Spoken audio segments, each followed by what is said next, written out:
ગાંધીનગરમાં 9મી ડિસેમ્બરના રોજ આઝાદી પછી સૌથી મોટું ખેડૂત આંદોલન થવા જઈ રહ્યું છે અને આ આંદોલન એવું હશે કે સરકારના પાયા હચમચી જશે અને સરકાર જાગશે તથા ખેડૂતોની વાત સાંભળશે એમ ખેડૂત સહકાર સમિતિના સંયોજક પરેશ ગોસ્વામીએ જણાવ્યું હતું। તેમનો દાવો હતો કે અમે અગાઉ જૂનાગઢમાં પણ આંદોલન કરી ચૂક્યા છીએ અને કલેક્ટરશ્રીને ખેડૂતો અંગેની અમારી માંગોને લઈ આવેદનપત્ર પણ આપ્યું હતું, પરંતુ ક્યાં તો આ આવેદનપત્ર કલેક્ટરશ્રીએ ગાંધીનગર સુધી પહોંચાડ્યું જ નથી અથવા તો ક્યાં તો સરકારશ્રીએ તેમના પર ધ્યાન આપ્યું નથી। જય જવાન જય કિસાન। આજે કિસાન સહકાર સમિતિના અમારા સભ્યોની એક સામાન્ય બેઠક હતી। આ સામાન્ય બેઠકની અંદર જે અત્યારે જે ખેડૂત પાર્ટીનું જે આપણું આંદોલન ચાલુ રહ્યું છે, આ આંદોલનને લઈને અમુક મહત્વના નિર્ણય કરવામાં આવ્યા છે।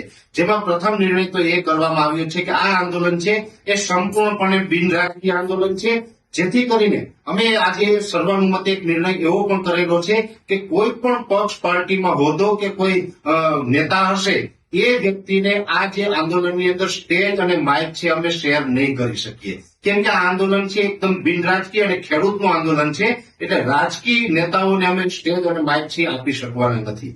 બીજી વાત છે કે હવે આ આંદોલન છે આની અંદર જે આપણે 10 નવેમ્બર 2025 રોજ જૂનાગઢ કલેક્ટર કચેરી ખાતે જે આપણી 3 માંગ છે, એક માંગ છે કે જે ટેકાના ભાવે મગફળી છે 200 મણ પૂરી ખરીદવામાં આવે, બીજી માંગ છે કે વર્ષ 2019નો જે પાક વીમો ખેડૂતનો છે એ દરેક ખેડૂતને મળી જાય, અને ત્રીજી અગત્યની માંગ અમારી એ છે કે દરેક ખેડૂત ગુજરાતની અંદર જે તમામ ખેડૂત છે એનું 2 હેક્ટરની મર્યાદામાં 3 લાખ રૂપિયા સુધીનું પાક ધિરાણ છે એ સરકાર તરફથી માફ કરવામાં આવે।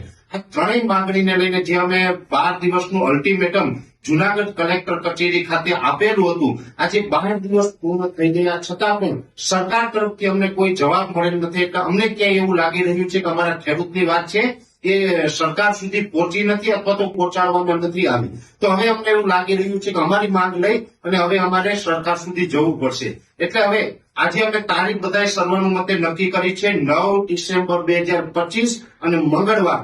આ તારીખે ગુજરાતના દરેક ખેડૂત આગેવાનો અને ગુજરાતના ગામડે ગામડેથી ખેડૂત ભાઈઓ છે એ ગાંધીનગર જવાના છે, અને ગાંધીનગર જઈ અને હવે અમે ડાયરેક્ટ મુખ્યમંત્રી અને કૃષિ મંત્રી સમક્ષ અમારી વાત રજૂ કરવાના છે, અને અમારે આ 3 માંગ છે, આ 3 માંગને લઈને અમે ગાંધીનગર મુખ્યમંત્રી અને કૃષિ મંત્રી સુધી રૂબરૂ જવાના છે। એટલે જેથી કરીને અમે આ વિડીયોના મારફતે દરેક ખેડૂત ભાઈઓને પણ અપીલ કરીએ છીએ કે આ જે આપણો ગાંધીનગરનો કાર્યક્રમ છે એની અંદર પણ દરેક ખેડૂત ભાઈઓ પધારજો।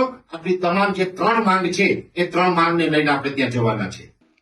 તેમણે જણાવ્યું કે ખેડૂતોને તેમની ખેત પેદાશોના ભાવ મળે, તેમને એપીએમસી મળે, તેમના પરનું 3 લાખ સુધીનું દેવું માફ કરવામાં આવે તેવી અમારી મુખ્ય માંગો છે। અમારું આંદોલન અને અમારું સંગઠન બંને બિનરાજકીય છે। અમારા આંદોલનનો હેતુ પણ બિનરાજકીય છે। અમે અગાઉ આંદોલન કરીને આવેદનપત્રો આપી ચૂક્યા છીએ, પણ લાગે છે કે હવે ગાંધીનગર સુધી આવ્યા વગર છૂટકો નથી, એટલે અમે ગાંધીનગર આવવાના છીએ। અમારા માટે આંદોલનનો હેતુ સરકારને હચમચાવવાનો નથી, ખેડૂતોને ન્યાય અપાવવાનો છે। સરકાર જો ખેડૂતો સાથે ન્યાય કરે તો અમારે આંદોલન કરવાની કોઈ જરૂર નથી, પણ જો સરકાર ખેડૂતો માટે ન્યાય નહીં કરે તો પછી અમારા માટે આંદોલન કર્યા વગર છૂટકો જ નથી।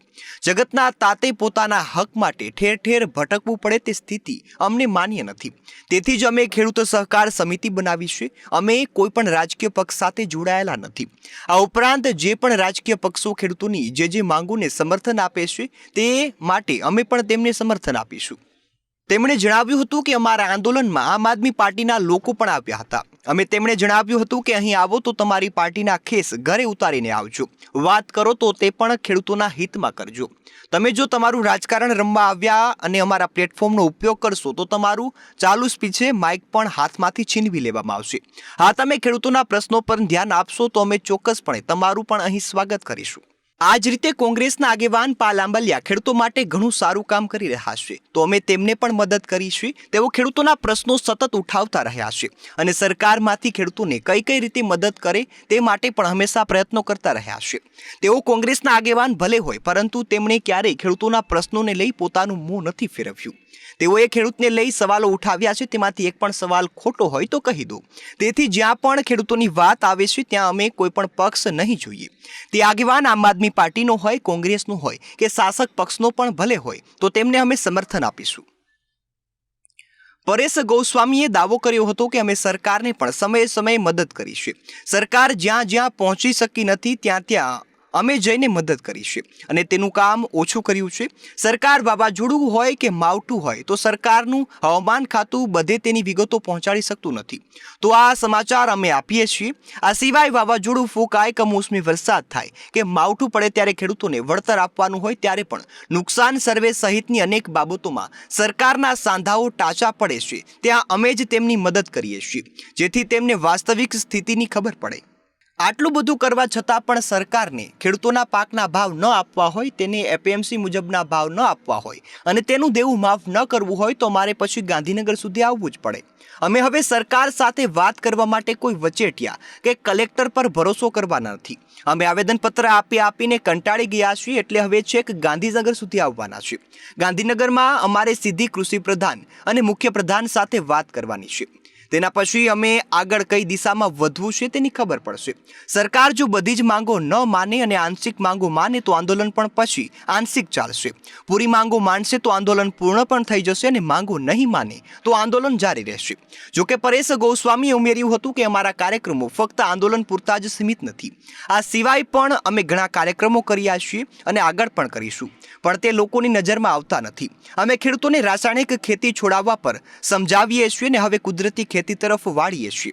તેના કારણે તેના પર દેવાનું બોજ પણ ઘટે અને યુરિયા જેવા ખાતરો માટે સરકારી સબસિડી પર આધારિત રહેવું નથી પડતું તથા ખાતર માટે લાઈનોમાં ઊભા રહેવાના દિવસો આવતા નથી. આ સિવાય ખેડૂતોને ખેતી દ્વારા સમૃદ્ધ કરવાના કાર્યક્રમો પણ હાથ ધરીએ છીએ. આશ્ચર્યની વાત એ છે કે આવા અમારા ઘણા બધા કાર્યક્રમો કોઈની નજરમાં આવતા નથી. બસ નજરમાં આવે છે તો ફક્ત આંદોલનનો નજરમાં આવે છે. હવે 9મી ડિસેમ્બરે જોઈશું કે પરિણામ શું આવે છે. એક બાજુ ખેડૂતો અને બીજી બાજુ હવે તંત્ર સામસામે આવ્યું છે.